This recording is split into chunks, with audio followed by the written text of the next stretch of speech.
आसंता 6 तारिख में नियुक्ति पत्र बांटे मुख्यमंत्री मोहन चरण माझी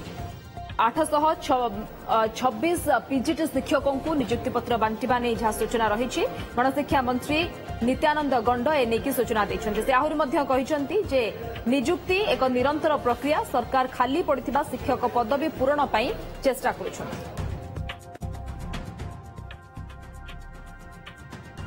आसंता 6 तारिख रे मान्यवर मुख्यमंत्री हस्तरे नियुक्ति मेला माध्यम रे नियुक्ति पत्र बंटन हबो पीजीटी टीचर मानक नियुक्ति दिया हबो प्राय 826 जन शिक्षक नियुक्ति पाइबे। तो शिक्षा रे जो गत दिन मानक आमे देखुथिलु जे अनेक वैकेंसी रहउथिला एमती अनेक स्कूल गुडा रहउथिला जने मात्र शिक्षक रे स्कूल भी चालुथिला किंतु वर्तमान नुआ सरकार आसला परे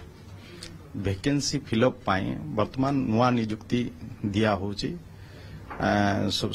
सबु समय रे प्राय वर्तमान जदि हाईएस्ट नियुक्ति क्षेत्र भी देखा जिवो तो निश्चय शिक्षा विभाग रे अधिका संख्या रे नियुक्ति दिया हिची